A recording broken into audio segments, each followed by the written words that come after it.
I am so glad you convinced me that the family car should be the Defender 110. It is so beautiful inside, it's so comfortable, and it just feels indestructible. Yes, it really is. I've been waiting a long time for the new model to come out. The Defender 110, I'm telling you, it's my favorite car of all times. It's my third one.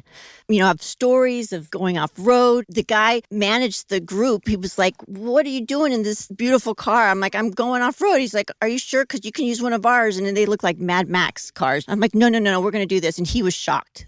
Wow.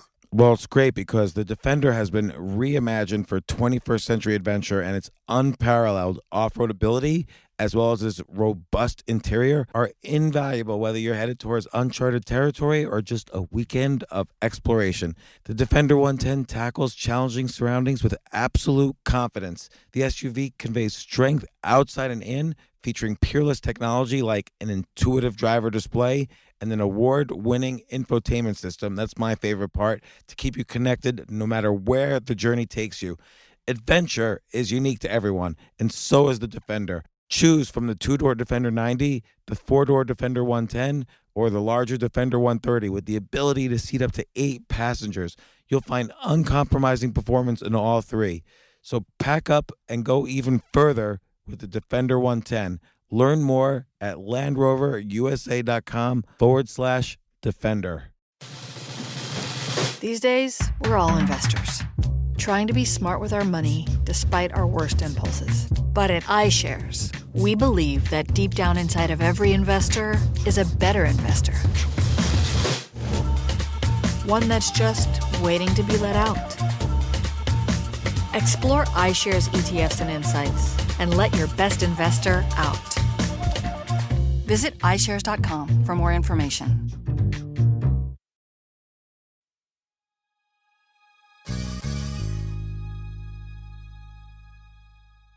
A few years ago, I had a relatively unknown author named Jordan Peterson on the podcast. To be honest, before I read his first book, 12 Rules for Life, An Antidote for Chaos, I didn't really know who he was. Now, I knew a lot of people did know who he was, but I didn't. And I read the book and I thought it was really good and really good advice. And the chapters are almost overly simplistic, but then when you read the book, you see why they're overly simplistic. But there's some very good advice titles, like do not let your children do anything that makes you dislike them, or make friends with people who want the best for you. Now, obviously, these are almost cliches. They're so obvious, but then he tells really deep stories and reasons and historical reasons, psychological reasons why these things are true. And I guess at the time he was controversial because, there was stuff going on with Canada where you were required to use certain words to describe transgender. And his whole point from the beginning was he did not want the government to tell him what words to use. It had nothing to do with sexual politics or anything like that. As far as I know, and to this day, like from my conversations with him and people around him, and you see this from his writings, he's very scared about anything that looks like the beginnings of fascism, like in 1930s Germany, when they started, or in 1984 by George Orwell, when they start mandating the words you use, that could be a slippery slope.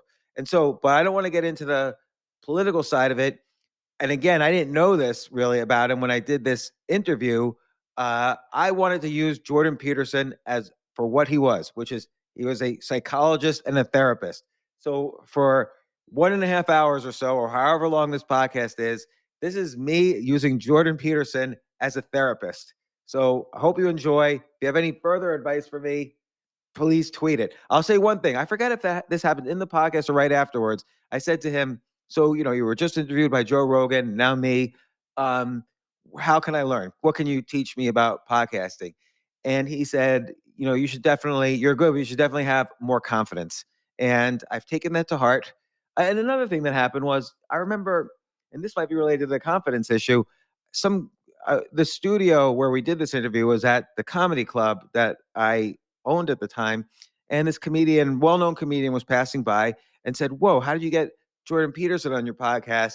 That always struck me. Like, didn't he think I should have that was possible? Like, who's Jordan Peterson? Well, let's find out. This isn't your average business podcast, and he's not your average host.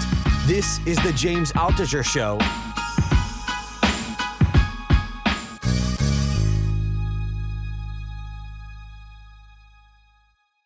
I've got Jordan Peterson in the house. Jordan, I've seen you everywhere. You're a Titan in Tools of the Titans. I've been on Joe Rogan's show. You have a new book, 12 Rules for Life. And I don't want to say you're like a professor at University of Toronto, because that's so much, I hate to use the word smaller than what you are, but like you have tens of millions of views on your YouTube channel. Your lectures are super popular.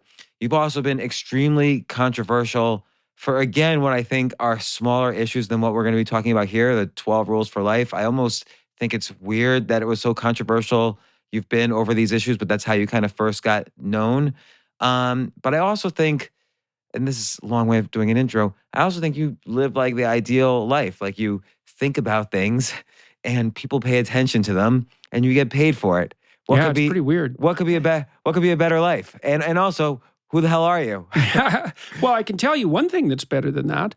It's something that's been happening to me a lot, more and more, and really happened a lot when I went to London. It was most obvious there, I would say so far, is that now when I go places, so I went to London and my wife and I went out to a grocery store the first day we were there to pick up a few groceries. So we went to a grocery store and this young guy came up and he said, I've been watching your videos for like the last year or so. I've watched like hundreds of hours of them and it's really helped me straighten my life out and put it together and things are way better for me. Thank you. It's like, yeah, hey, great. That's wonderful. And then I went to the electronics store next door to get a little plug for my computer and a young guy came up and said, I've been watching your videos for the last year and like things are way better for me. And wherever I go now, there's people come up and that's what they say. And imagine. So this is a situation. So imagine you could have what you wanted if you went traveling. You could just conjure it up.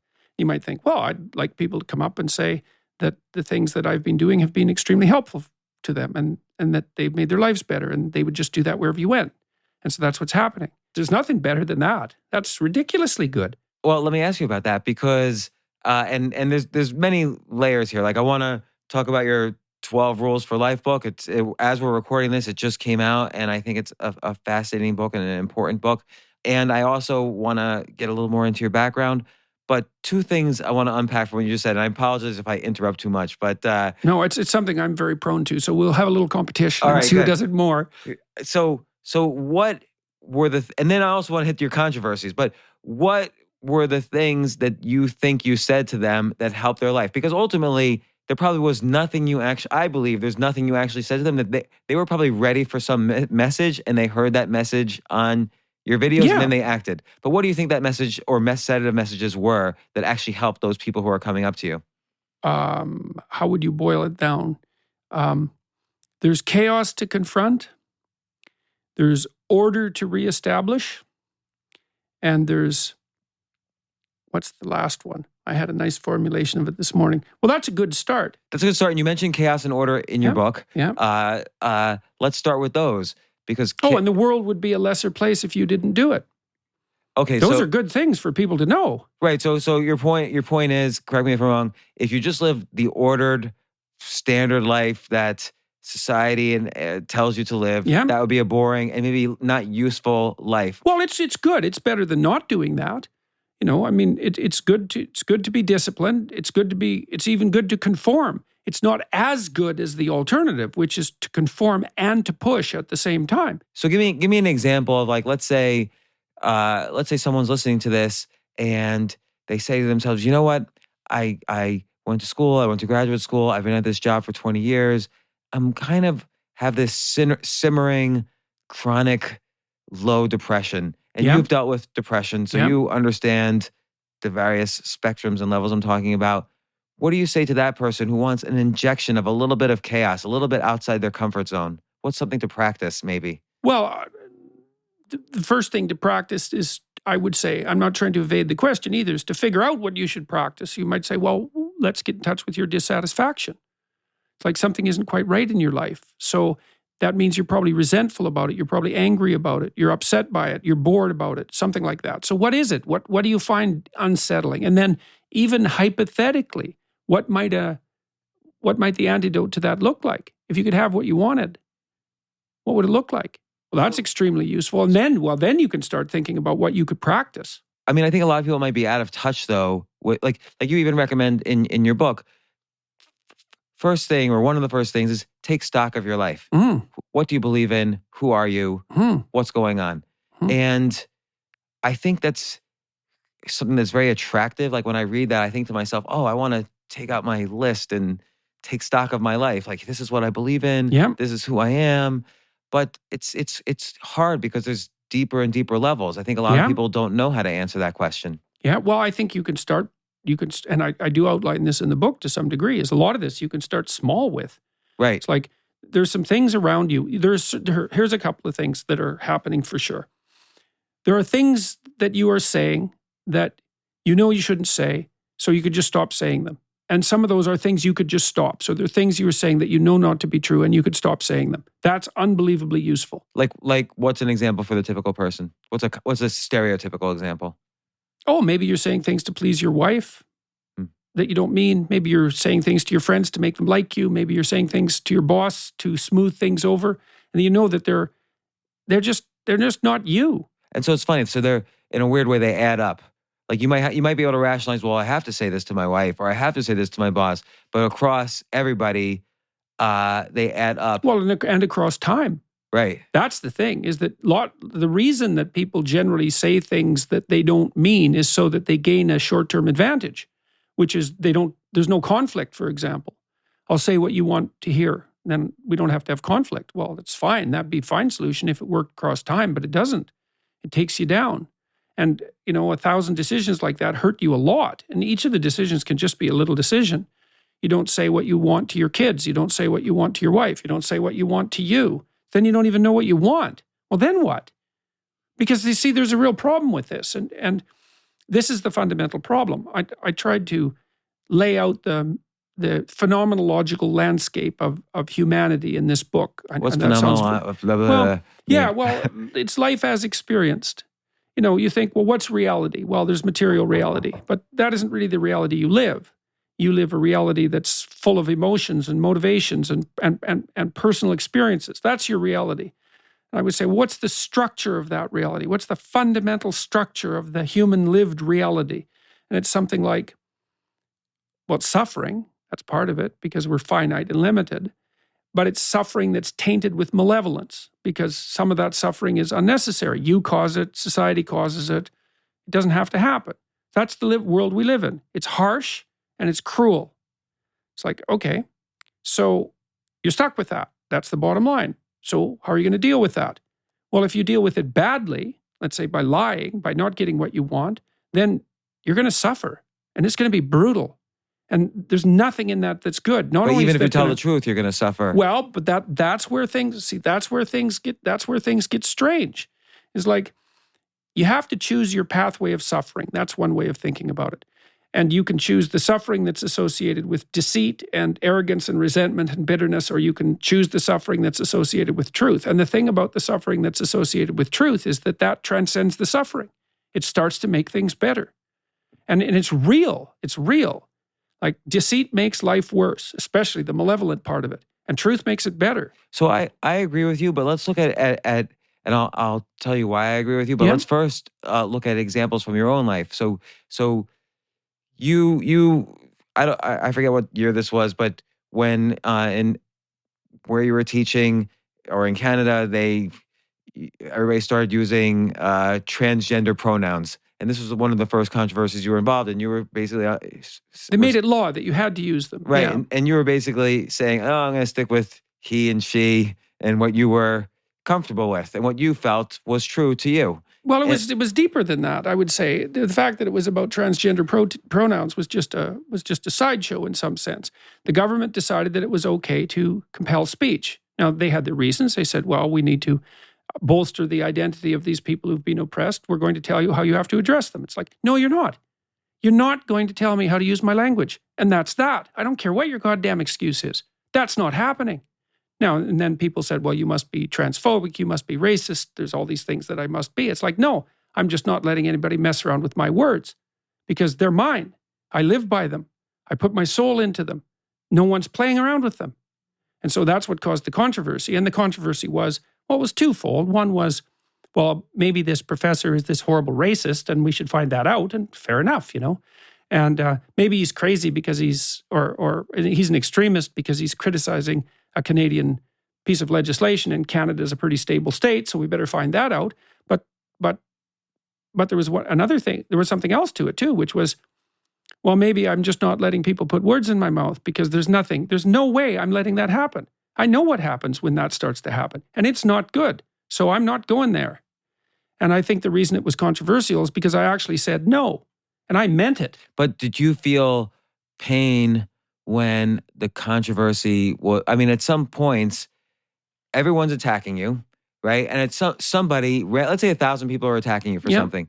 Somebody's going to randomly hit a button that goes back to you being 3 years old and your mom yelling at you. Randomly. So some parts must have been extremely painful of that controversy. So the things that people were saying about you, the things that people were accusing you of, things people were probably lying about. If you have any sense, when 1,000 people go after you and they accuse you of things, you start thinking, well, it's possible some of those things are true. And probably some of them are true because you're no saint. So how do you deal with that? Oh, well, I'd thought through what I said very carefully, and I'd thought it through, I would say, for decades. And I'd thought it through as far down as I could think it through. And that actually happens to be a fair ways down. And then I also had my family around me and my friends. And so when I was going through this, I'd talk to them. I said, well, look, here's what I said. This is why I said it. Here's how I said it. This is what people are saying. What do you think about that? And they'd say, well, I think you got this part of it right. And you were a little bit too angry there. And, maybe a bit flippant there. And so you got to modify that. And so we were feeling our way through it very, very carefully. But I'd also thought through the consequences. I know I've taught people to negotiate in very difficult situations. The first thing that you have to do if you're going to negotiate is to be able to say no. You can't negotiate with anyone unless you can say no. And no means, I'm not doing this. And it also means, I've thought through what you could do to me to get me to do this. And I'm willing not to do any of those and to take the penalty that goes along with that. And so if you're willing to do that, then you can't be moved. And I think the reason this became a spectacle, let's say, is because I said, here's something I'm not moving about. And I meant it. And I actually meant it. So because I know what happens when the government starts enforcing its requirements for speech. And it's not good. I've studied that. I studied that intently for decades. I've been lecturing about it for decades, about right-wing fascism and about left-wing authoritarianism. So I understand how those things unfold. And part of that is because part of that is the corruption of individual speech. Do you think this happens all the time in society? Essentially, I feel like there's language and then there's allowable language. So in every few years, it sort of changes depending on what the topic of the year is, like whether it's Republicans versus Democrats in the U.S. or whether it's, Harvey Weinstein versus a guy who smiles at you at work and they get somehow conflated together.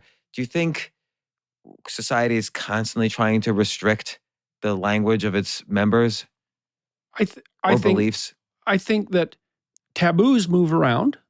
They never disappear because taboos are part of the difference between everything jumbles together if there are no taboos, and that's just not tenable, but they move around. I think that there is always a battle about what people are allowed to say, partly because people are interested in control, they're interested in tyranny, and they're also often afraid of the truth. So if they can have inconvenient truths not uttered, well, that makes life simpler, hypothetically. Of course, it doesn't. And you put it nicely in your book that people need to kind of, and you've said this in other places, people need to kind of clean up their own house before trying to change the world. People should make their own bed, for instance, before going out there. Well, that's a rough chapter. That's chapter 6. It's set your house in perfect order before you criticize the world. And in that chapter, I write about one of those topics that no one wants to talk about. I wrote about the Columbine kids and the high school shooters. I understand those people. I wrote about Carl Panzram, who was one of the 20th century's arch criminals who wrote an autobiography explaining exactly why all he did was distribute murder and rape and mayhem wherever he went. He had his reasons, and arson.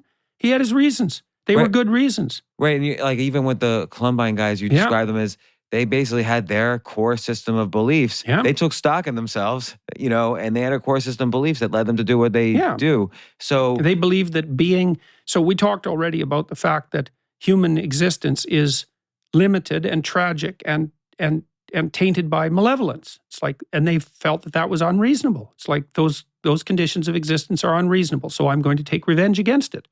Revenge against God is what it is essentially in the final analysis. It doesn't matter whether you believe in God or not, but that's what it is they look, and they say this, it's not like I'm inferring it. All you have to do is read what they wrote. They said, look, I looked at the structure of human existence and found it wanting.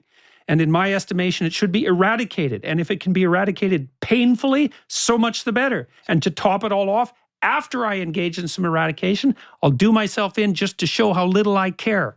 It's like there's a satanic impulse behind that. It's the only way to describe it. Right. And again, I feel like, just like there's sort of the good and the bad of somebody coming up to you and saying, thank you, Professor, you've changed my life. And because one of those people who come up to you could be a Columbine shooter. And because they could take from your work, okay, this is my core belief and I've cleaned up my room and this is what I believe. And I'm going to now act on it because I don't think that's where you get if you clean up your room. So, that's the other thing about chapter 6. It's like, well, what's the alternative? I know why people think that way. They have their reasons. Life can be unbearable.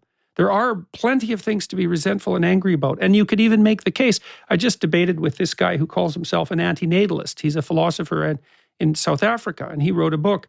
I think the book was called Better Not to Be, something like that. But his claim is that conscious existence is so painful and so brutal that we should not work for its furtherance. We should end sentience. We shouldn't have children. It's wrong to bring children into the world. Why? Because they suffer too much. And that's a powerful argument. Same argument that Ivan Karamazov uses against his novitiate brother in the Brothers Karamazov. It's like, what kind of God would produce a world where the suffering is this intense? It's like, that's a good argument. Well, what do you do in the face of an argument like that? I said, well, if things are so bad for you that you can barely tolerate them, do everything you can to make them better before you complain. Because maybe you're wrong. Maybe you just haven't put yourself together enough. It's like, well, maybe and you suggest take the small. If you can't figure it out, go smaller. Take the smaller steps. So, but some people don't know. Sometimes you have to get into that practice of taking that first small step. They don't know how to do that. Oh, they do. They also don't know in some sense that it's even possible. I mean, right? Because they've been beaten down so much. Like maybe they never had a good example. Right. Even one. Like look at kids who grow up, let's say, in juvenile detention. Yeah. And they're raped repeatedly throughout the entire 15 years they're there. Yeah. That's Carl Panzram.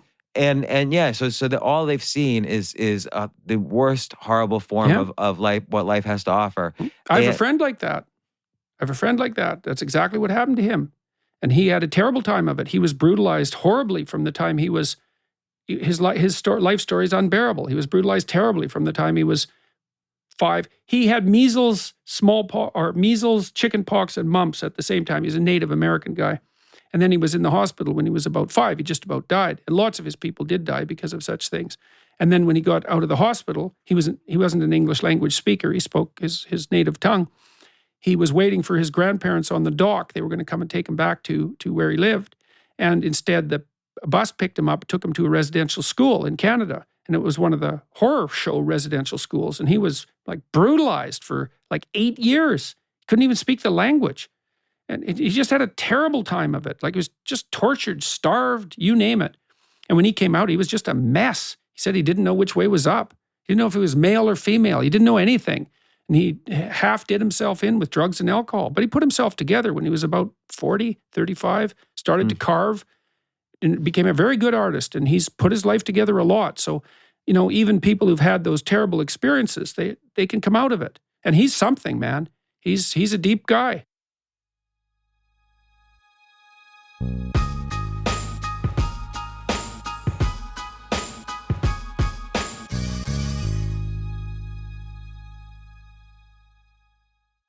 You know what I love about fantasy sports is that even though I'm not going to be a great basketball player or a baseball player or a football player or whatever, I feel like I get to participate and make decisions and use my knowledge of these different leagues or these different sports to compete.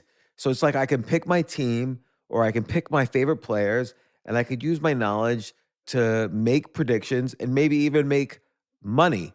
So with the basketball season here, you can now pick combo projections across football and basketball from the Specials League on Prize Picks. This is a league created specifically for combo projections that include two or more players from different sports or leagues. Want to play alongside some of Prize Picks' favorite players like rapper Meek Mill and comedian Andrew Schultz, who's also been a guest on this podcast, and I've been a guest on his? You can now find community plays under the promos tab of the app to view entries for some of the biggest names in the Prize Picks community each week. Look, Prize Picks even offers a reboot policy so that your entries stay in play even if one of your players gets injured. For football and basketball games, if you have a player who exits the game in the first half and does not return in the second, that player is rebooted. Prize Picks is the only daily fantasy sports platform with an injury insurance policy. What?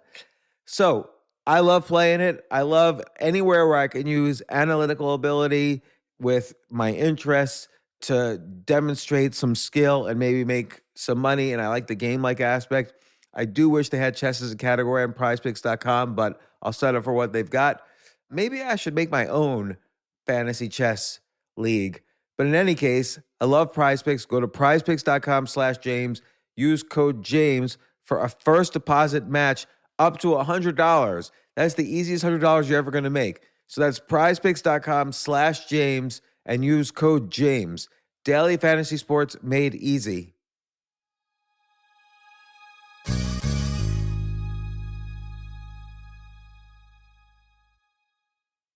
The future of learning is definitely online. Like, it's such BS that you have to spend $200,000 or take $200,000 in loans and go to some fancy school when it's useless. It doesn't guarantee you a job.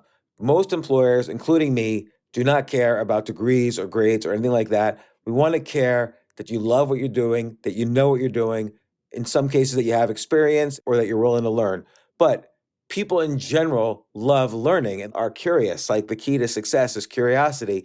And I think masterclass.com is the perfect model for online learning. I'm really happy they're sponsoring this episode. If you're going to give a gift, give the gift of learning. Masterclass makes a meaningful gift this season for you and anyone on your list, because both of you can learn from the best to become your best, from leadership to effective communication to cooking. Let me tell you some of the classes I've taken. I've taken comedy from Steve Martin. I mean, can you believe I can take a class from Steve Martin on comedy, or Judd Apatow, my favorite comedy director? I could take an actual class from him on writing. Wolfgang Puck on cooking. Dan Brown on writing, or Judy Bloom, who's been on this podcast, on writing. By the way, Wolfgang Puck also has been on this podcast. It's such a pleasure. I try to take classes all the time from masterclass.com. And whether you're watching Masterclass on TV or listening in audio mode in the app or on their site, the quality speaks for itself. It's like these Masterclass instructors are your own personal mentors that are going to help you reach the next level. How much would it cost to take one-on-one classes on comedy from Steve Martin or on chess from Gary Kasparov? You just wouldn't be able to do it. But it would cost hundreds of thousands of dollars. With a Masterclass annual membership, it's $10 a month. Memberships start at $120 a year for unlimited access to one-on-one classes with all 180 plus Masterclass instructors. So it's not just $120 for one instructor. You get all 180 plus Masterclass instructors.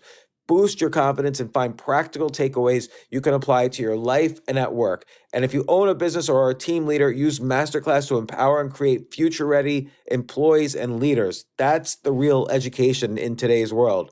So this holiday season, you can give one annual membership and get one free at masterclass.com/JAS. JAS, of course, stands for the James Altucher Show. So right now you can get two memberships for the price of one at masterclass.com/JAS. Masterclass.com/JAS. Offer terms apply.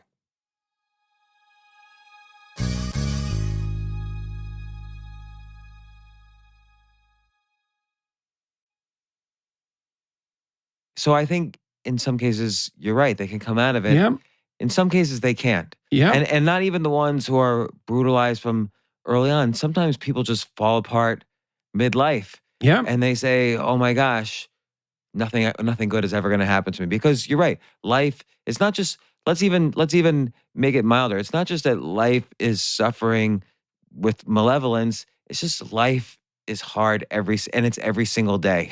Like it never Yes, ends. well, we could add that to it too. It's And- It grinds away at you as well. Yeah, Right, which is the sure. chronic low level, like I gotta get up, the boss is gonna yell at me, Yeah. I gotta take care of the kids, Yeah. I don't love my wife or husband or whatever. Yeah. So again, a lot of these people, if you say to them, well, no, you can change things, just start Yeah. making your bed better or whatever, they're gonna say, no, the initial reaction is to defend. No, they're gonna defend their limitations. You know, there's that saying, if you defend your limitations, then they're yours. Well, they don't generally, if you don't get accusatory. Like, so if I'm working with someone in my clinical practice, I certainly don't say, well, look, your life is miserable and it's your fault. It's like, I don't start with that at all. It's like, it's no bloody wonder your life is miserable. It's amazing that it isn't like that all the time for everyone, but it's not the way you want it. So let's see if we can jointly discover ways that you can put things together. And then it's a matter of very, very careful problem solving. So what's an example where you helped? And again, not just from there's two problems. There's two examples of problem solving. One is there's the people you don't know. So there's the periphery people who they watch your YouTube videos and they indirectly received help from what you said. They started their own problem solving and you changed their life and they came up to you and said that. Then there's the people you see in your clinical practice where you're able to really put your ideas in practice and help people. So again, what's a specific example where you've helped someone where it seemed inconceivable to them that they could be helped? And then what do you suspect also helped these people on the periphery? Well, if you're trying to help someone who's in a rough situation, well, let's say you're trying to help them with their relationship. You might say, you ask them to start watching themselves so that you can gather some information. So that they call that collaborative empiricism. That's a behavioral psychology technique. It's okay, let's take a look at your relationship for a week. And all you have to do is figure out when it's working and when it's not working.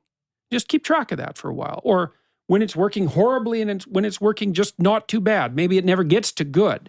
Let's start distinguishing between those two things so that we have some real sense of what happens when things are not good. Well, my wife ignores me at the dinner table, or my wife ignores me when I come home, or all we ever do is fight, or something like that. We think, well, I think you just described all my marriages.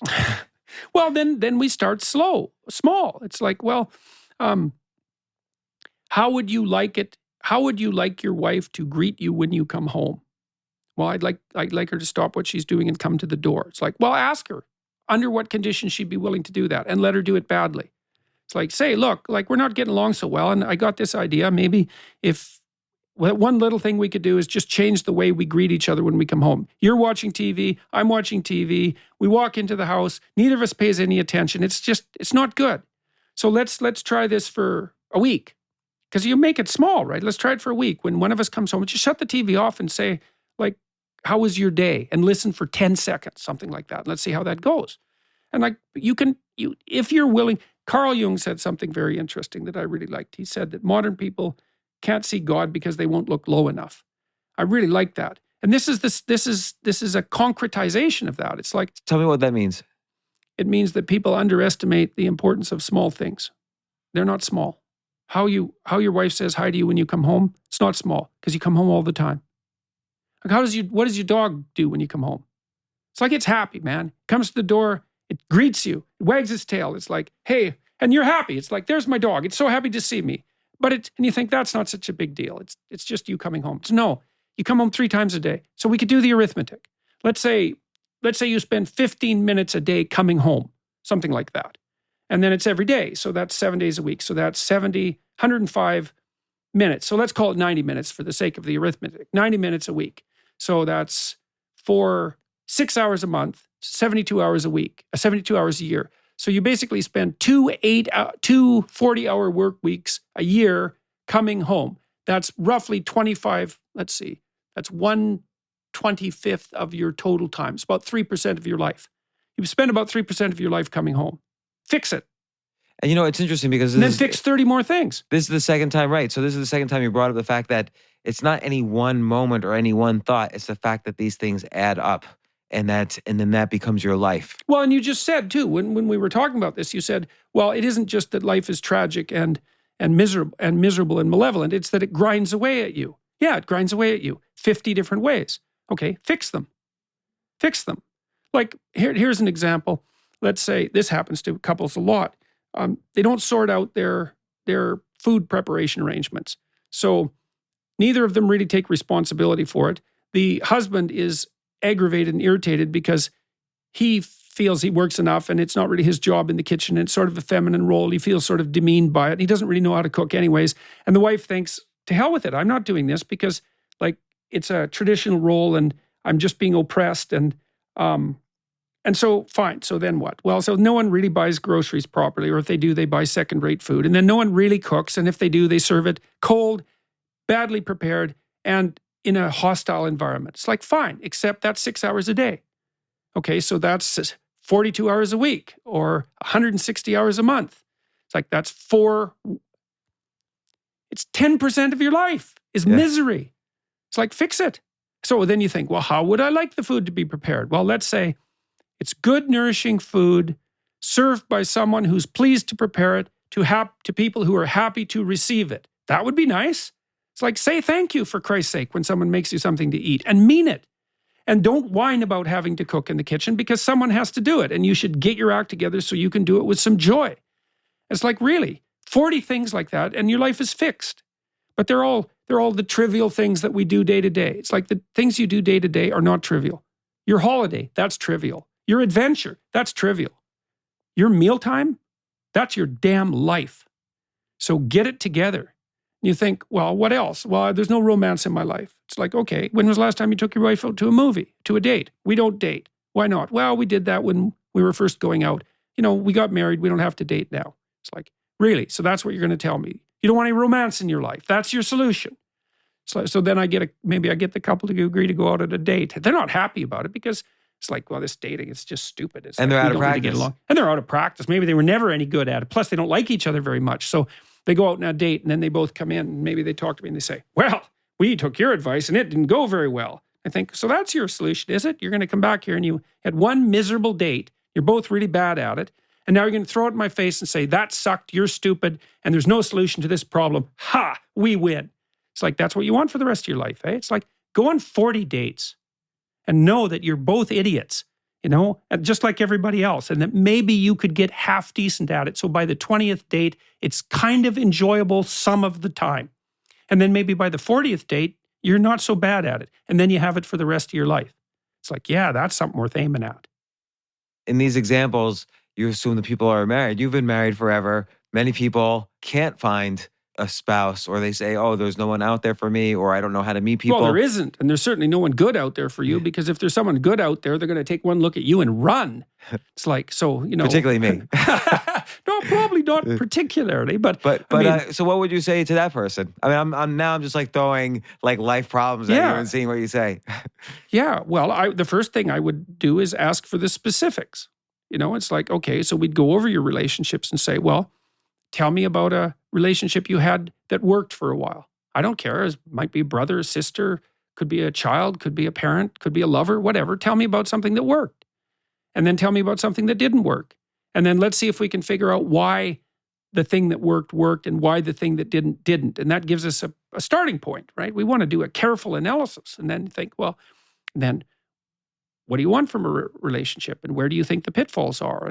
And we talk a little bit about the traditional element of a relationship too. It's like, well, it's not easy to have a marriage if you're not staying within the bounds of the tradition to some degree. Mostly when men and women get married, one of the things that sustains them is having children. Because it's like, well, what else are you going to do together? Well, not have children. Okay, fine. But like, what's your alternative plan? You need a joint venture, because in a marriage, there's a domestic issue. It's like, how the hell are you going to get along in the household? There's a business issue. How are you going to integrate your economic life and your productive life? There's a romantic issue. There's an adventure issue. All those things have to be thought through and sorted out. And then with any luck, and there's a spiritual element too, and which of course, has to do with communication. It's so funny because it sounds like these are also important as an individual there's a spiritual issue, there's a Oh, yeah. romantic issue, there's a business issue. All these things have to be dealt with as individuals as well. One of the things we've developed, I did this with my colleagues, Daniel Higgins and Robert Peel were the two co-constructors. Daniel's been working on this for like 15 years before worked on it for 15 years before we made any money on it. But we put together this program called self-authoring. And what self-authoring does, it's a practical life improvement program. So the first thing it asks you is, okay, imagine you're going to treat yourself like you were someone worth caring for. That's hard, man. But just imagine that for a minute. So imagine you like yourself and that you would do something for yourself so that your life wasn't as miserable as it could be. Just that. All right, so now let's take stock. If you could educate yourself the way you think would be useful, what would that look like? What does your career look like 3 to 5 years down the road? What about your friends? How do you want them to treat you? Intimate relationship, children, time you spend outside of work. What about temptations like drugs and alcohol, for example? Like, what's your attitude to that? You want to, drink 6 drinks a night or 10 drinks a night and degenerate into cirrhosis in 10 years? Or do you want to have a couple of social drinks? Or like, what's your plan? How are you going to regulate that? Because that's a pitfall that people often fall into. So, right, because again, it's the thinking short term versus long term. So one drink doesn't kill you. But it might even be good. And, maybe having 5 drinks on the weekend with your friends is fine. But let's have a plan about it here. But also you have to consider, if you do 6 years of 5 drinks a night, yeah, right. Then there's like everything you could kind of look at, like, well, what does this look like if it's ongoing and that's chronic? Right. If it iterates, well, that the iteratability is a real issue, and that's something we can return to. So he said, okay, well, so just sketch out what that might look like if you could have what you wanted. Don't get too picky about it, and don't assume that that's what's going to happen. Don't get too self-critical about your choices. Make a bad plan. That's a good start. Then I like to make a bad plan. Make a bad plan, man. You can do that. And so, in sorry to interrupt. Yeah. In chess, so I'm a competitive chess player. In chess, there's a saying: a bad plan is better than no plan at all. And it's very, very important skill to learn.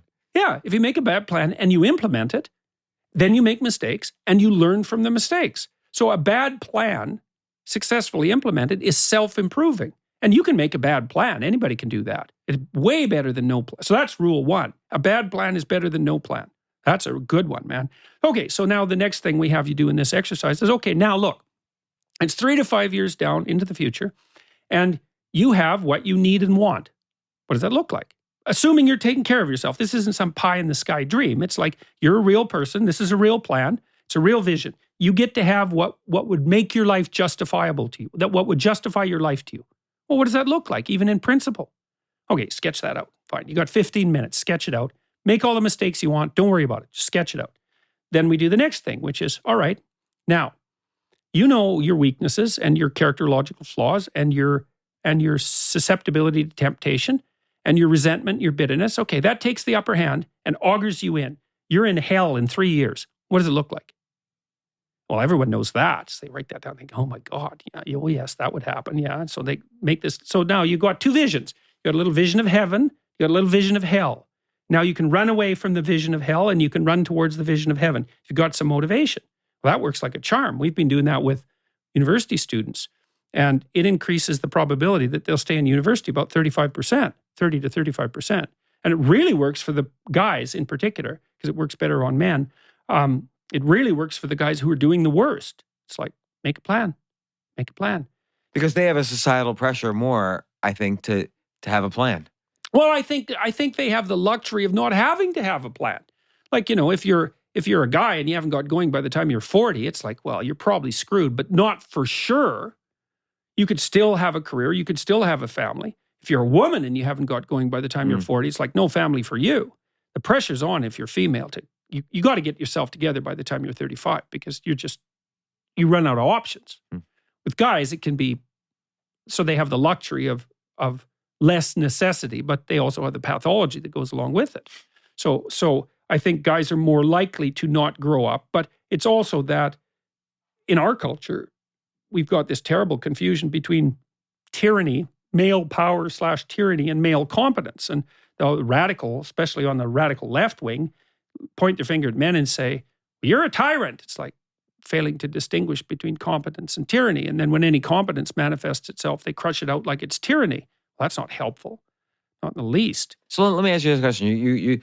I agree with you, but I sort of feel like it happens on both sides. Like I feel both sides call each other out. There's no communication in the middle. I mean, No, I think that's what you're true saying too. sounds like Ayn Rand's main characters in her books, but it's not just an alt left or alt right thing. I think both sides are tyrannical. Well, the Ayn Rand thing's a good comparison because the problem with Ayn Rand is there's two problems, is that all her good people are the same person. There's no diversity among them. All the bad people are the same people, and all the good is in the good people and all the bad is in the bad people. Well, that isn't how life works. Like that's the difference between Atlas Shrugged and Crime and Punishment. Yeah. I mean, I like the Atlas Shrugged. They're fun to read. They're romances. They're adventure romances. They're fun to read. And she's got a point. Like she was a critic of collectivist society. Fine. She had her reasons, man. Her family escaped from the Soviet Union. But the problem with Ayn Rand is that she doesn't portray the battle as a battle within. She portrays it as a battle between competing sets of ideologies. And that's just not accurate. Like it's accurate, but it's insufficiently accurate.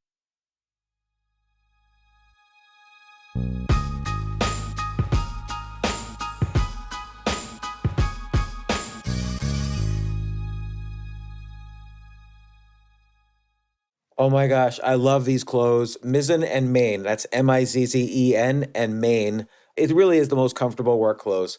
Travel clothes. I had to travel this whole week. I'm traveling for a week and a half, and I just took Mizzen and Main clothes with me. Close out 2023 in style with comfortable, breathable, packable, and machine washable pieces from Mizzen and Main. As you wrap up your year-end goals, enjoy a Mizzen and Main dress shirt that you can wear confidently. I like that they've very, very just nice, solid colors. I don't really like to get all fancy in patterns and everything, although they do have some pattern shirts, but very comfortable clothes, stretchable pants. It's just super comfortable, but they look professional and you can wear them casually or professionally. I like some of their flannel shirts or untuck shirts. I love untuck. I never tuck in. So again, whether you're shopping for a special someone or giving yourself the gift you really want, I just buy myself gifts. Mizzen and Main is the perfect gift for any guy who works, travels, and or cares about looking and feeling great. As you could tell by my many photos across the internet, I care about looking fantastic. I'm practically a model. And let's be honest, every guy loves to look great. So again, shop now at mizzenandmain.com and save 20% when you spend $130 or more using promo code James. That's promo code James at Mizzen and Main, Mizzen and Main.com.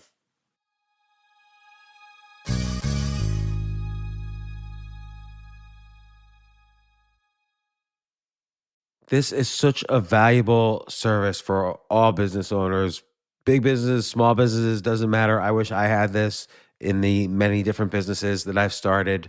Sometimes it seems like your business is humming, but then suddenly you don't understand it. You're starting to fall behind. You're not understanding where your costs are, where your revenues are, where your payments are. Teams are buried in all sorts of like BS work, and you can't seem to close the books. So you need like one dashboard, one source of truth.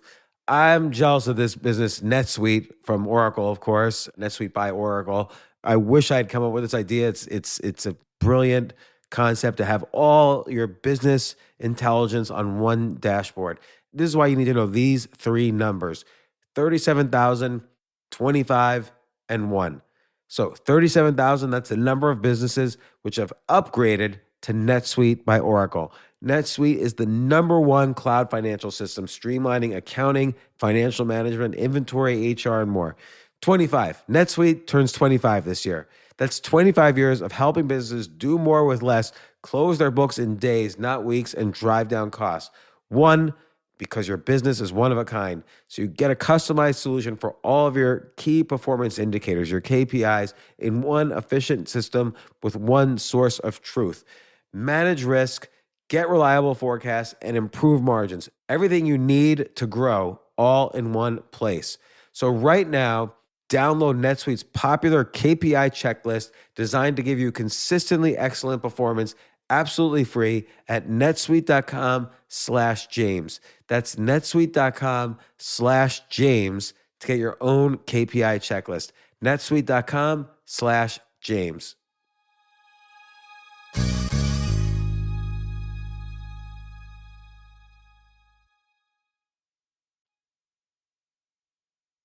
I guess though in Atlas Shrugged, there's the almost indoctrination of the main character. I forgot the woman's name, where she's competent from the beginning. I feel actually her books are books about, because I don't have the political understanding of her background.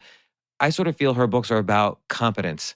And there's a competent group of people and an incompetent group of people. Yeah. And then there's the people who are mostly competent and they get indoctrinated into full competence. And I think that's another interpretation of her books. And I agree with. Well, I would say that's the positive part of her books, is the distinction between competent and incompetent. Which doesn't necessarily have to be alt left or alt right. Again, it gets back to what I appreciate in your book, 12 Rules for Life, kind of having some, like you said about your controversial stance earlier, you had thought about something for years and you thought you really felt deeply, decades. So you built up this core truth inside of you that you were able to express. And so if somebody didn't have the same level of coming from the core that you had, it wasn't going to affect you. Now you might not be right. You could be, for instance, totally wrong. Maybe you had to do a century of thinking for all you know. But you know at least that where you're coming from. And I think a lot of times people don't know where they're coming from. Well, that's also why they should start small, because people know where they're coming from about some things. Right. You know, they know where they're coming from about some things. So I would say you should start from a place where you know where you are. You know, and you can tell, like if someone's continually bullying you and there's something that has to be said, you know what you have to say. You might not be able to say it, but then you have to figure out, okay, well, I have to put myself in a position where I can say this. And it's a problem. You know the problem. You know the solution. That doesn't make it easy. It doesn't make it obvious. It doesn't make it without risk. None of those things. These are real problems. It's like what I say about dragons. You know, the dragon's a mythological figure. So, well, go out and confront the dragon. It's like, yeah, go out there and confront the dragon. Yeah, wait a minute, though. It can eat you. It's no joke. You know, I've had many people in my clinical practice, in my life in general, who've been swallowed by the dragon. It's not something I would recommend. It's not good. Okay, so these are real problems. They can't be solved just with heroic hand waving. But I feel the alternative. So let's say going out and fighting the dragon is the metaphorical equivalent of, I'm unhappy in my job for the past 15 years. I'm just going to quit and do my dream. Yeah, no, that's a bad idea. That's the other extreme. That's a really bad idea. And I think people don't know how to take the small steps along the way. Like, I think that's really the hard part. They need people to talk to, too. And that's the big problem. Lots of people have no one to listen to them.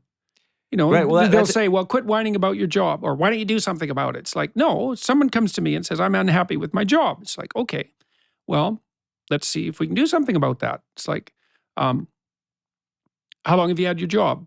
A year. It's the first job I've had in 5 years. I've only had it for a year. And you're 30, let's say. It's like, no, you don't get to quit that job because you've only had it for a year. You've got no credibility, man. Like, you quit this job, you're not going to get another job. No one's going to employ you. You're stuck for a year, at least. You got to be in that job long enough so you've got some credibility. So we'll say, look, we'll make a 5-year plan. We'll make a 5-year plan. And we'll get you in a way better position in 3 to 5 years. So, but first of all, you got to work hard at this job and you got to gain some credibility because otherwise you're not going anywhere. Now, if you can come up with a better solution than that, no problem. But for now, that's what it looks like for me. Okay, so what do we have to do? Well, do you have your resume put together? No, I haven't updated it for like 3 years. It's like, well, go update it. Well, I don't want to. It's like, yeah, no kidding. It's a pain to update your resume. Go home and open it. Just look at it. That's your job for this week. Go home and open your resume. Don't even write it. Can you open it? Yeah, I think I could do that. Okay, go open it. Come back a week later. How was that? Well, it wasn't as bad as I thought it would be. It's like, yeah, right. Okay, so fix it a bit. Like do the next draft. Assume you're going to have to draft it 8 times. Do the next draft. Bring it to me. We'll go over it. They bring it in. We go over it. They start putting the resume together. Then we start looking for holes. We start looking for educational opportunities. It's like, well, we got to put your resume together. Now you got to figure out how to go have an interview. Are you any good at it? No. Well, we're going to have to practice that. It's like, what have you got to offer? Well, I don't know. well, that's not a very good story. But that's a really great answer. I don't know what I have to offer It's because not a very good story. it's not a good story, but it's a great answer because many people don't know the answer to that question. Right.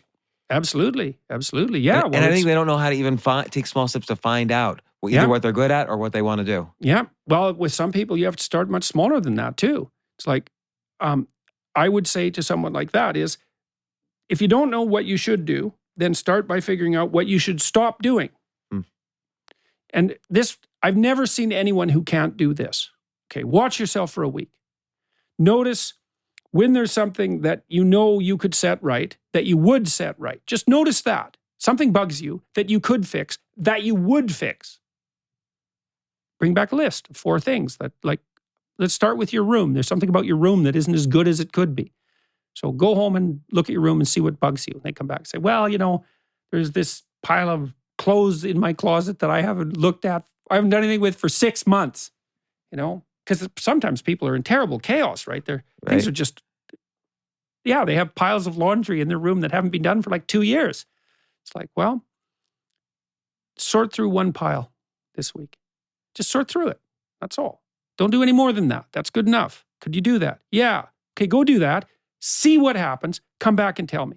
So they go home, sort through it, and they think, oh, well, that wasn't so bad. So I could do that. But I feel like, okay, the pile of clothes, that's an easy one, right? What's wrong with the room? Oh, there's a pile of dirty clothes. Yeah. That's clearly something wrong. Yeah. Sometimes it's more nuanced, I feel like, oh, my room is clean. I don't really know what's going wrong. Sometimes this has happened to me. I don't really know what's going wrong. Or I'll rationalize very deeply what's going wrong. Well, then I would say guess. Tell me a bunch of bad theories about what might be going wrong. Tell me 10 of them. We'll lay them out on tables like cards. Well, let's say I can tell you what's going wrong, but I have a rationalization for it. Tell me the rationalizations too. Okay. And then let's analyze them. Because they probably have a kernel of truth. But so here's 10 things that might be going wrong. Here's my pile of rationalizations. Yeah, I don't like my house, the air conditioning doesn't work, but I don't have the money to hire a plumber or air conditioner guy or whatever to fix it. Yeah, well, sometimes you find people who are so trapped in a chaotic circumstance that they have 9 reasons like that. My air conditioner doesn't work, and I don't have the money to pay for it, and I don't have the education to get the job, and there's 10 things that are standing in the way. And that happens in romance, that happens in business, happens in career choices, and spirituality. Sometimes too, you find people who are so stuck you can't help them out. It has happened to me rarely, but it's happened. So, that's the dragon issue. It's like sometimes you're just in the belly, and that's that. You're done. That's horrible. You're done. That's rare, but it happens. You think that's rare? Yeah, I think it's rare. I think when you were in the middle, rare that you can't get out of it. When you were in the middle of, let's say, your deepest depression, I know, look, I've experienced Great Depression in the past. You have, when you were at the bottom of that, did you feel like there was nothing you could do to help? You would see people walking around smiling and you wouldn't even be able to understand how did these people smile. With deep depression, that's virtually the definition of that. Yeah. And I mean, I'm also not saying that people don't find themselves in situations that they can't fix. That happens, like I had clients who developed a terminal illness while they were working with me. It's like they have pancreatic cancer. It's like, well, then what do? You try to make it no more hellish than it has to be. That's what you've got. And that's actually a lot more than nothing.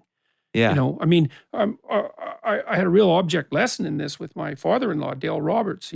His wife, my mother-in-law, developed frontotemporal dementia when she was about 55. And that's, degenerative neurological diseases, they're pretty much up there with the worst things that can happen to you. There's lots of terrible things that can happen to you, but those are bad. And so she lost her language function over time. Took about 10 years. She couldn't talk by the end of that. And eventually she got to the point where she couldn't get up out of the chair by herself. And then he had to put her in a home. But I watched him. He was kind of a man about town. He was kind of a drinker, a partier, real extroverted guy. Not the sort of person at all that you would think of as naturally gravitating towards a nursing role. Jesus, man, he was a trooper. He took care of her like you wouldn't believe. It was just phenomenal.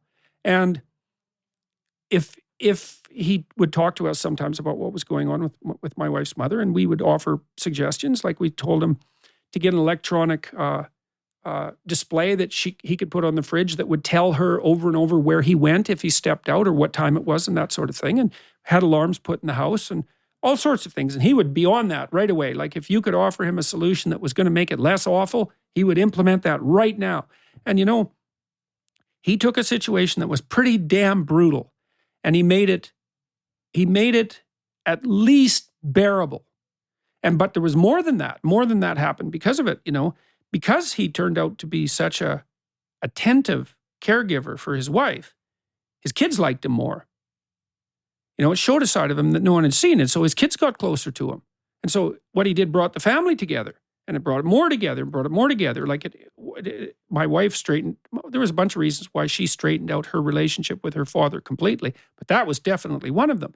And then I was there when she died, the week she died, and my wife volunteered in palliative care ward. She's a tough cookie and has been through a lot of rough things. And her sister works as a palliative care nurse, and the other one was a pharmacist. And they came together at their mother's deathbed, and they were really helpful. Like when she was thirsty, they put water on her lips, and they'd, cool her brow. And they weren't fighting over her remains in the death room. They were together, and it made it. Well, and the whole family came closer together. Now she died, say, it must be 6 or 7 years ago, and she's gone, and there's a big hole there as a consequence of that, but everybody's closer. And so there were benefits to be had.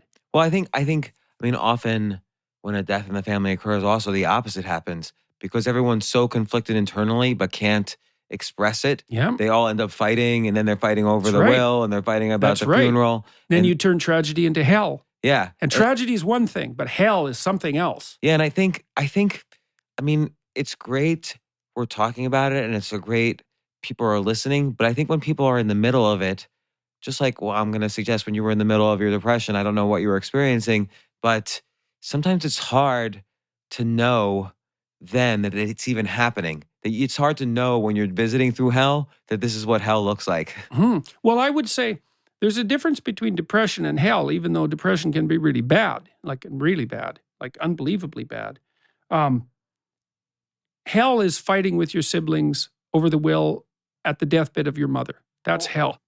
Depression is just misery. right. And hell is when 1,000 people write you, let's say, hate mail over something you say, and one or two of them, happen to hit the right button that affects you. That feels like hell to me as well, because then you question your core beliefs. The core is shaken a little bit. Yeah.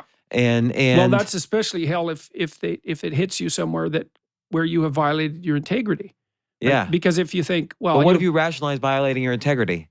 Like, for instance, let's say take on the transgender thing. You had a bigger picture, which is that my free speech shouldn't be limited, and free speech in general leads to authoritarian societies and so on. But let's say someone was actually offended by you not doing this, and so you have to balance that a little bit. That you have this bigger, broader vision, but also there might be individuals who are really hurt. Now, your point might be, it's okay. I would balance it. I mean, in my clinical practice, I've talked to every sort of person you can possibly imagine about every sort of thing, and if I had a transgender client, I've had plenty of clients who had problems that were just as complex socially as being transgendered. We deal with that on an individual level, no problem. I'd have no problem dealing with it at an individual level. It was when it was mandated by law that I had a problem with. It's like, right, but I bet you a lot of the people who were attacking you weren't as smart as you, and so were personally offended. Or they just went on the attack because they were angry, small people, and you became... Or they were hurt, or they were confused. I'm willing to bet 90% were just angry people, and you became the object of their rage. Yeah, well, there was definitely some of that. There was no doubt there was some of that. And so that's difficult to, like you say, fighting the dragon. You could have also just not been controversial and not had all that hate directed towards you. So what drives you to, like, do you... Oh, well, I read the policies. Like there was a bunch of proximal reasons that I made my initial video.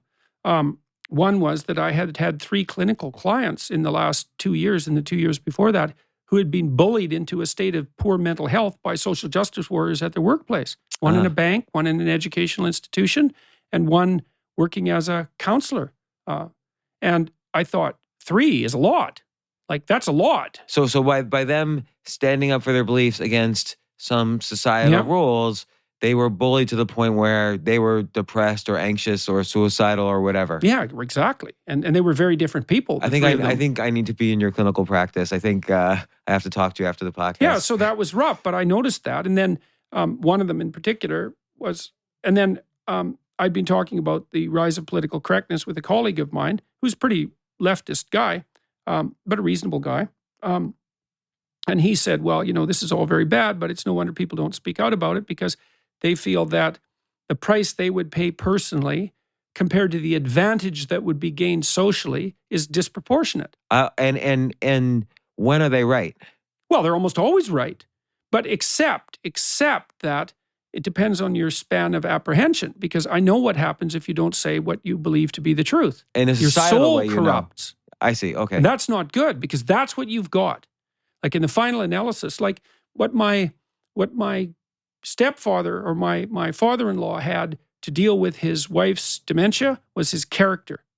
That's what he had. So his character that he knows as a person, as a persona of he's a person in love, and this is what a person in love does when the people they care for are hurting. Well, that and all the things that he had practiced doing. Like the fact that he was able to step up to the plate when it was necessary meant that he had made a lot of really good decisions and hadn't made a lot of really bad decisions. Like he wasn't resentful. He didn't say, oh my God, why? I mean, I'm sure he did from time to time because everyone would. Like, why is this happening to me? Isn't this so unfair? Isn't the whole world corrupt? He didn't rage around. He didn't immediately put her in a home. He only put her in a home when he actually could not take care of her anymore. At some point, you have to stop because there's no point in you dying along with the person. It's just not helpful, right? It's hard on everyone. It's worse. So when's the line? Well, he put her in a home when he couldn't lift her out of a chair anymore. When's the line on, this happens in family relationships all the time, where your parents, siblings, whatever, are insufferable, they're rude to you, they're cruel to you. When's the line when family is no longer worth putting up with? Well, there's a line in the New Testament that deals with such things. Don't cast pearls before swine. And what it means is that if you're offering and no one is receiving, then leave. And that's right. It's right. It's harsh. There's a rule in my book. It's make friends with the people who want the best for you. And it's about exactly that. It's like when to walk away. You know what? I think actually, all the rules in your book are important. And I think that actually is one of the most important, because I think, isn't it a tenet of, positive psychology, for instance, of a tenet of well-being, the number one is community. And what's community? It's not just hanging out with anybody. It's hanging out with the people who want the best for you and you want the best for them. So I think it's almost like primal. There are some things that are primal, like it's an evolutionary point of view. And you talk so much about, I love how in this book you interweave evolution and the Bible, actually, and other historical texts that have withstood the test of time, because somehow they're encoded in our DNA, the fact that they've survived for 3,000 years for a reason. So, the tribe, and in our modern society, is our friends and our community, because we get to choose our tribe to some extent. This is so important. I think this is primal. I think finding your core integrity, if you can, or even taking small steps like taking a list and taking stock of yourself. Yeah. I think this is primal for well-being. What else? Obviously you have 12 rules here, and I think actually it's also primal for people to come up with their 12 rules, because you even sort of suggest that these are your 12 rules. It's not necessarily everybody's 12 rules. So what? Yeah, and there it could be a different 12. Yeah, although I like your 12 rules. And you have funny names on some of them, but I think like telling the truth, again, getting to your core integrity, be precise in your speech. Maybe you could describe a little bit what you mean. Oh, here's a good one. Mm-hmm. Well, let's say you're arguing with your wife. Okay. Ask her what she wants. And so here's that question. We're arguing. There's something I could do that would give you what you want. What is it? And maybe she'll say, well, if you really loved me, you'd know. It's like, sorry, I'm stupid, just like you.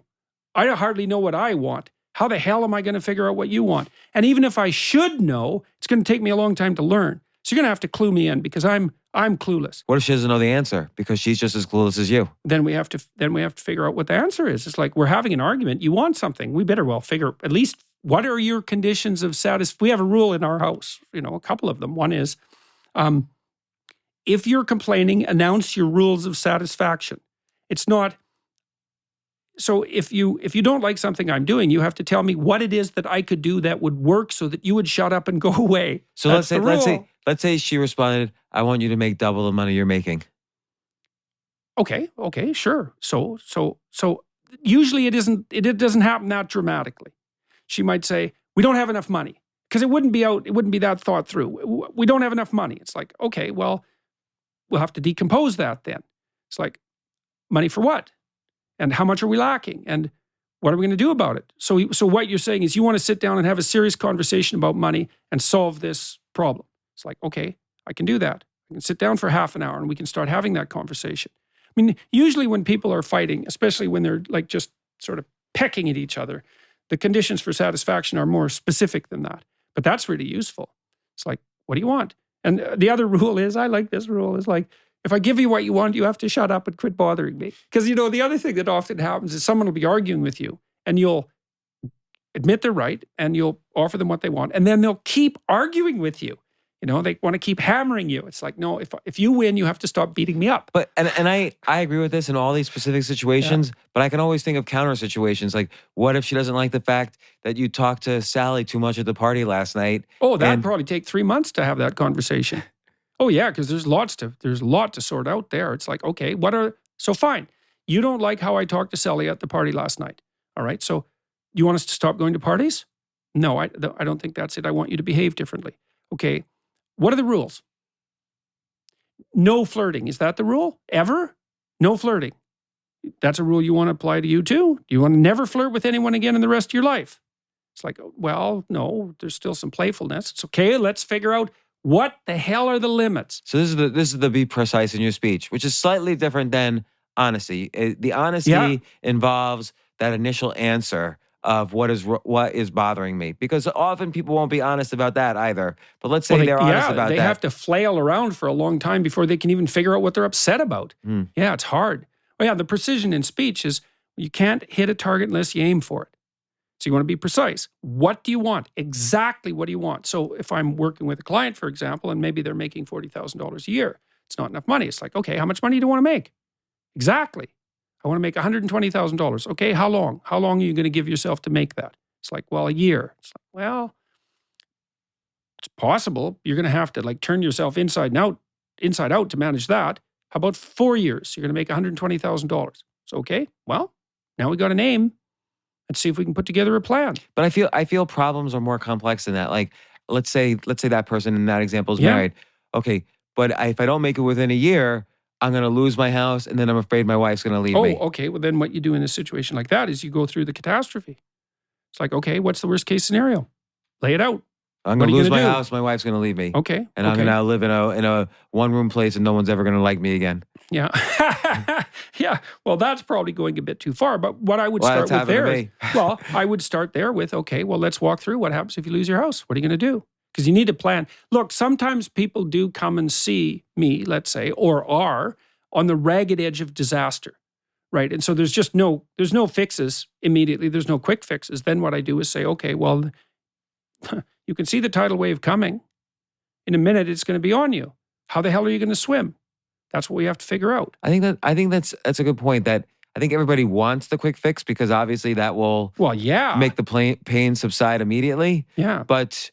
But understanding that there's no quick fix, being honest about it, and coming up with some small incremental solution that makes you feel a little better can also subside the cortisol. Or that actually makes it better. Mm-hmm. And lots of times too, you're in a situation Leonard Cohen described. There's no decent place to stand in a massacre. Sometimes people come and say, look, I'm screwed and I can either do this awful thing or this awful thing or this awful thing and I can't see an alternative. It's like, I go through it with them. It's like, yeah, you're screwed. You got 3 bad choices. There's no other choices. No matter what you do, you're in trouble. So fine. So let's go through the choices, the poison. Let's figure out what structures we can put in place to make it less horrible maybe you're going to court because you molested your son or some goddamn thing. Like, you're screwed. It's like, okay, we're going to make this the least amount of awful possible for everyone. Well, it's still going to be awful. There's no way out of this. It's a terrible conundrum. But you can still... I learned a while back why hell is a bottomless pit. And it's because no matter how bad it is, there's some stupid goddamn thing you can do to make it worse. And that's for sure. So, you say, well, I'm in hell. It's like, okay, fair enough.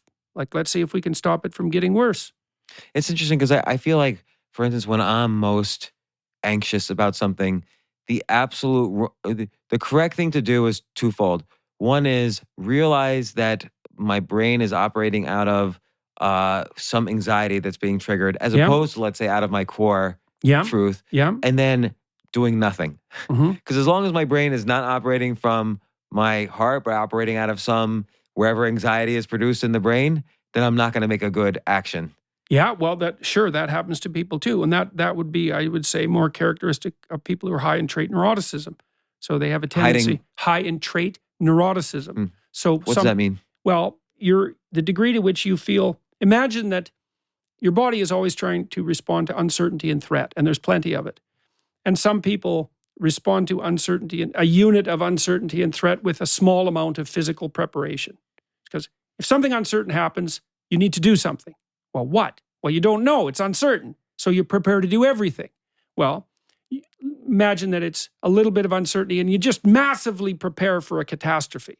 Well, you might be right. It might be a catastrophe. Yeah, like, let's say you feel chest pain. You might think, yeah. Oh, God, I have serious heart disease. Yeah, exactly. So, like, why not freak out completely and immediately rush to the hospital? It's like, yeah, why not? Well, it's an unsolvable problem because sometimes you're right when you catastrophize. And some people are wired to catastrophize more than others. So that's pure genetics does that.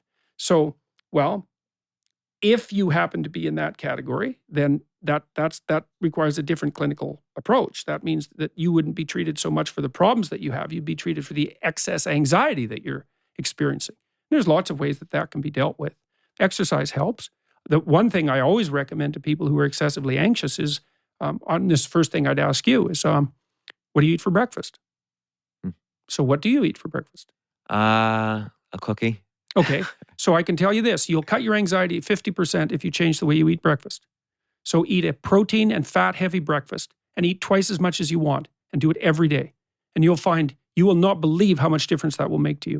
Is that really true? Oh, absolutely. And a cookie is the worst thing you could possibly eat for breakfast.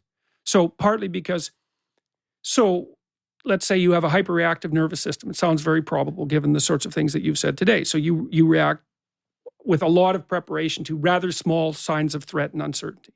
Okay, so you sleep, you wake up, you stress yourself, your body hyperproduces insulin, takes all the sugar out of your blood, and then you're in a hypoglycemic crisis. You won't fix that till you sleep again.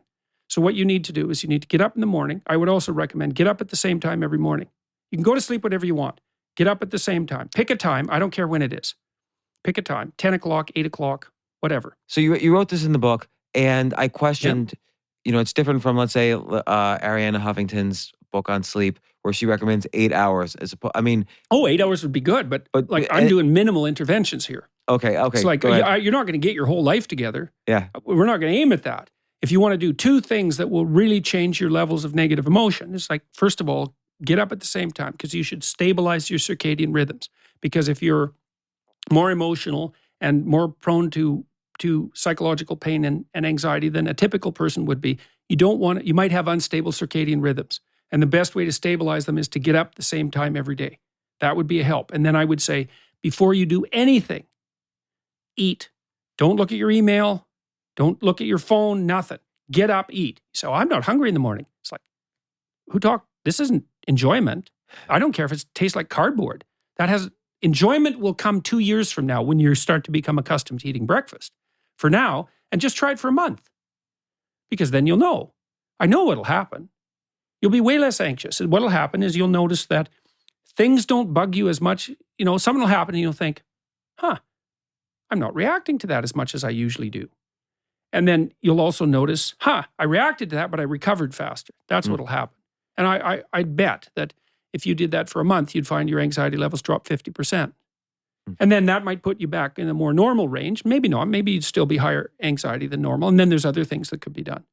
So, but that, I've had people, it's so funny. People will come and they're just anxious and paralyzed, It says, well, I think that's do you a eat common. breakfast? No. It's like, well, you're starving. Okay, so let's fix that first. Well, that won't work. It's like, let's try it for a month. I think there's a disconnect. Like somehow in our society, there's a disconnect between food and the concept that food is fuel that runs the body and the brain. I mean, 25% of our calories a day is burned by the brain. Oh, So, yeah. Especially if you're stressed. Yeah, so we need food as fuel, and I don't know if people really think of it that way. Yeah, and you don't want to use carbohydrates. You want to use fat and protein. So that's the other thing. Protein, fat heavy. Stay away from the sugar. Don't eat any carbohydrates in the morning. Eat bacon and eggs. Eat cheese. Eat peanut butter. Don't eat bread. Don't eat cake. Don't eat cookies. So let me ask you. So I've had clients, I said, well, I won't cook breakfast. It's like, okay, that's fine. Go to the bloody pharmacy and get a case of Ensure, which is what you drink if you're diabetic. Drink 2 Ensure when you wake up in the morning. It's like, that'll only take 10 seconds. It's not a full meal, but it's a hell of a lot better than nothing. Start with that. Whatever will do it, man. Make a milkshake with peanut butter and milk and drink that. But try it. It'll believe me, you won't believe how much difference it makes to you. So, and this veers slightly away from what we were just talking about, although I'm definitely going to follow all that advice. How does someone's listening to this and they're thinking, man, this guy's so smart. I'm going to read his stuff. I'm going to watch his videos. You have people coming up to you in the street saying, oh, you changed my life. What did you do to do this? That's a pretty good life you lead. I'm a clinical psychologist. Right. And a professor and an author. Yeah, but the clinical psychologist part really matters in this. Is like, I've read the great clinicians of the 20th century. But not only that, you've done serious studies of the Bible. You've mentioned Crime and Punishment and Ayn Rand books, Brothers Karamazov. There's more than just getting a PhD in psychology. You're also a huge reader. And I think that's great because that allows you almost to absorb the lives of others in just a book as opposed to living their lives. Yes, right. And so there's lots of internal work you've done, but then you also put yourself out there. You do these YouTube videos. You go on these podcasts.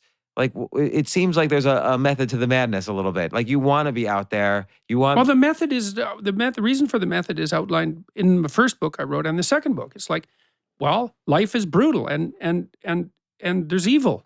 Fix it. Fix it. And so you got nothing better to do, man. So do it. What are you fixing? I'm fixing. Why does it make you happy when the guy in London comes up to you?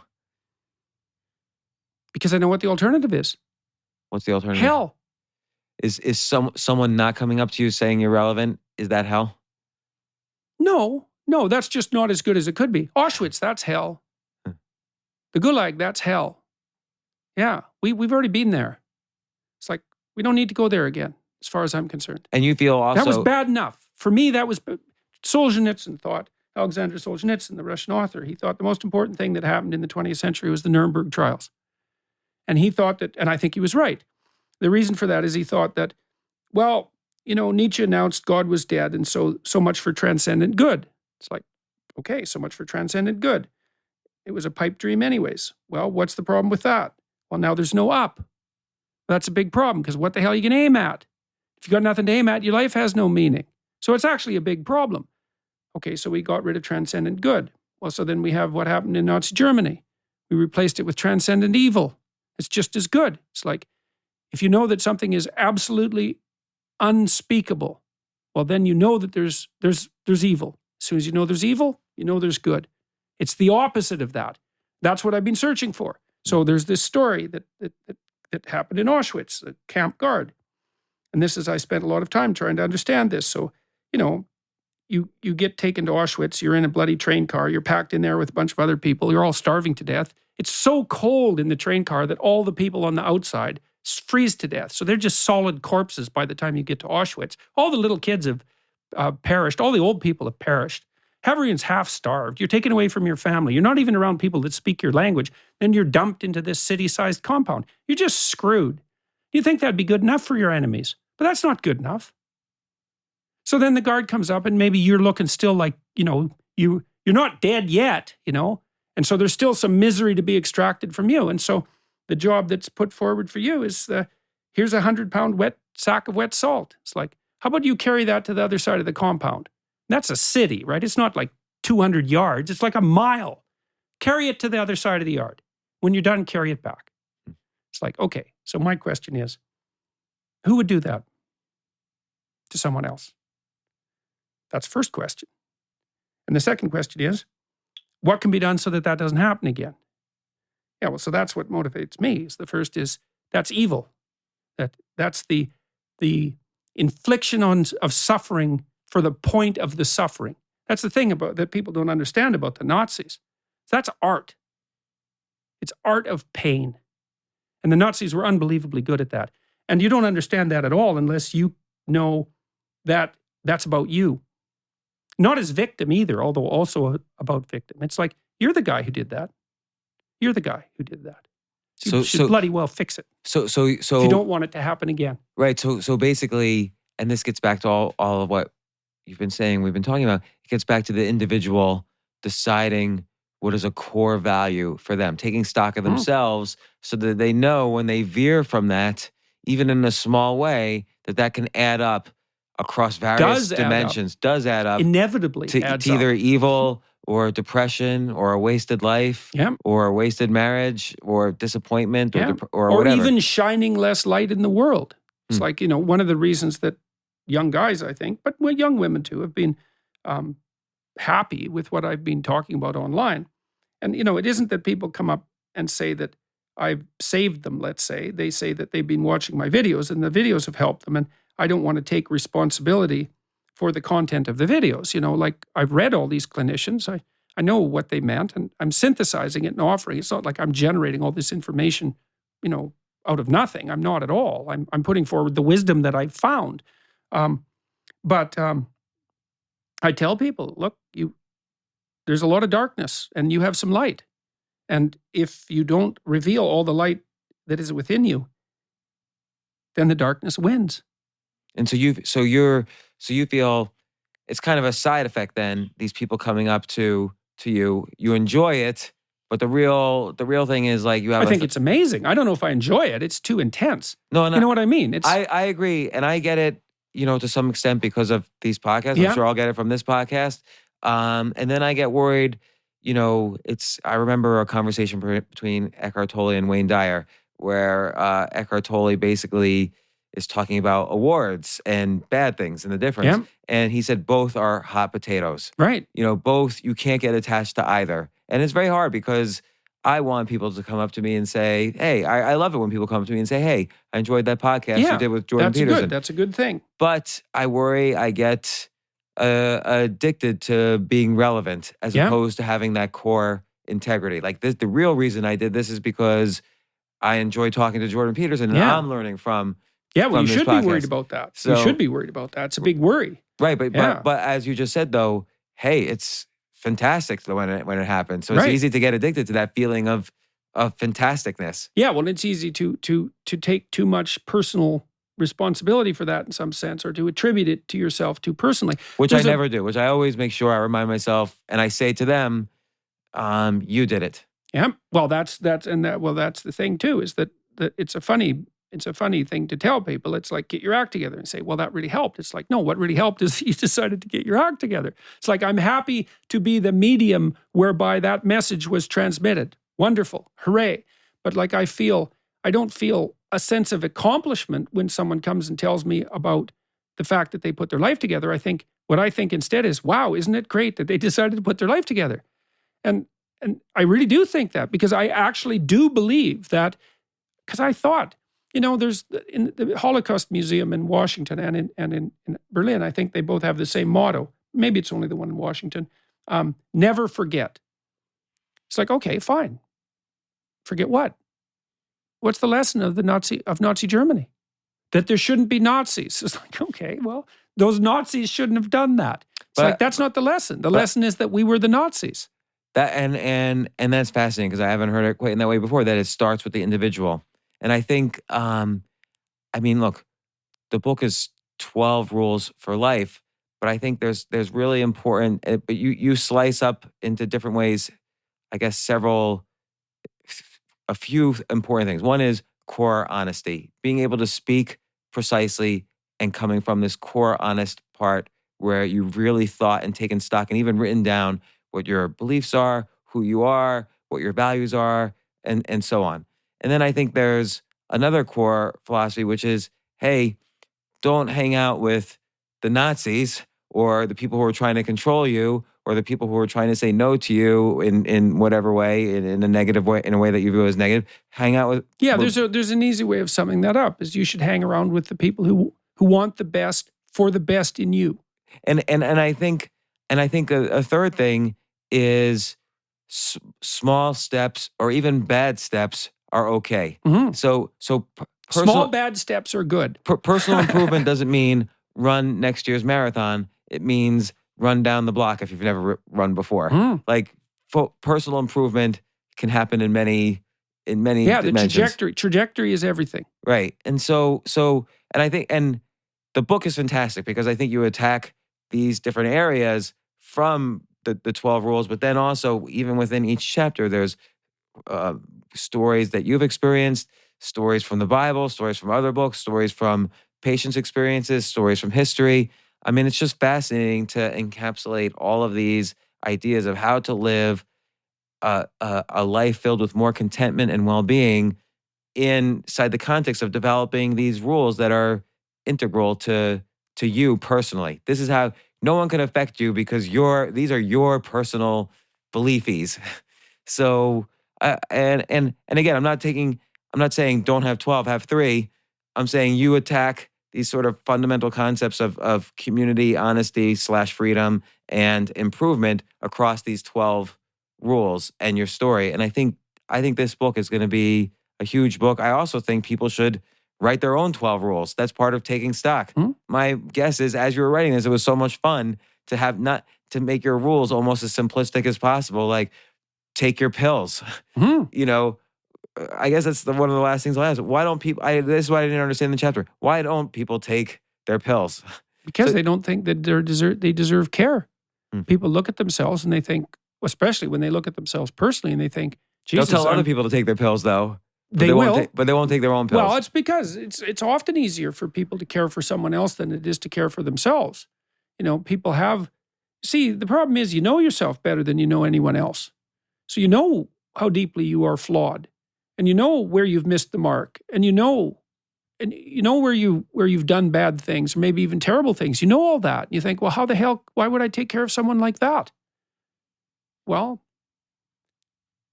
everyone falls short of the glory of God. That's a good way to start. It's like, take care of yourself. You could be better than you are. You're not so good.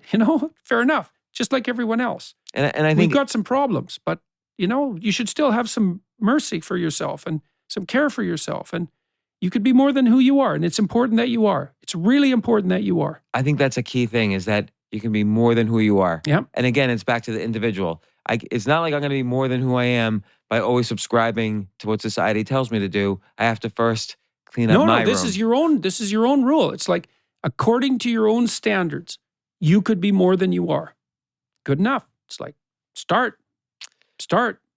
See what happens. You'll be so far along the road in 5 years, you won't believe it. Incremental improvements, they're deadly. And they're lasting. That's the other thing. You make a foundation. It's one brick at a time. I think it's really true. I resonate so much with this book because I think I'm an example of it where it's worked. So these 12 rules are valuable. They're I think instrumental in having a life of both well-being and meaning. And I think you've done such an amazing job of fashioning your own life according to these rules. You've stuck to your core integrity throughout, as evidenced in a million different cases in your videos and your controversies in your books, in the podcast I've heard you on. So 12 Rules for Life by Jordan Peterson, I think will be a classic, or should be a classic. thanks so much for coming on the show. I hope was it a fun time? Was I a good interviewer? It was. You've just been interviewed fine. by the best. So it was just fine. okay, compare. Yeah, like, well, we had a real conversation. yeah, and here's where my anxiety is. You've been interviewed several times by Joe Rogan. He did a great job with you. Okay, where how can I improve? Give me one advice for improvement. And I think Joe Rogan's one of the best. I think that a little more confidence would be good. All right. I'll go I on it. mean, there's utility in self-criticism. Yeah. But it can move too far, and I think you're better at this than you think. And so, but I would also say that's associated with the anxiety that we talked about, and the best cure for that might just be to eat breakfast. I'm eating scrambled eggs tomorrow. Yeah, try it and eat more than bacon. Eat Is that more, okay? With yeah. all the fat and bacon? Oh, it's better. Fat's good for you. It's not bad for you. That's Even not though it's true. like fried and grizzled and all Don't that. worry about it. I love bacon. Thank Good. you. Eat all the bacon you want. Try it for a month and see. You'll see. You'll be calmer. No doubt about it. All right, I will. Yeah. Okay. Thanks once again, Jordan Peterson. And if you like this podcast, please listen to it. Subscribe to it on iTunes or Stitcher. Thanks for listening. Write in, tweet us. What's your tweet? What's your Twitter? At Jordan B. Peterson. At Jordan B. Peterson. Tell Jordan how much you like this, and thanks for listening. Thank you. No problem. No problem.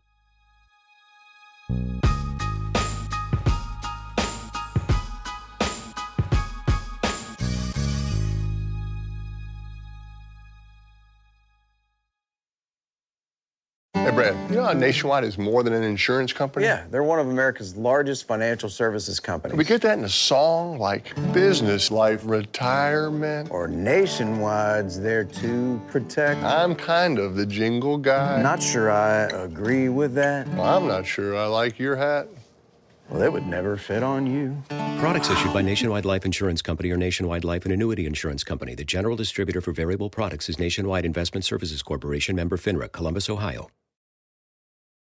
Make room in your closet because Clear the Rack is on at your Nordstrom Rack store. For a limited time, find incredible deals on wear now styles. We're talking the latest trends from your favorite brands, now on sale for even less at Nordstrom Rack. Take an extra 25% off red tag clearance throughout the store, including styles from Vince Camuto, Mark Fisher Ltd, Stuart Weitzman, and more. All sales final. The best stuff goes fast, so shop this sale at Nordstrom Rack today. Please see nordstromrack.com or ask a store associate for details.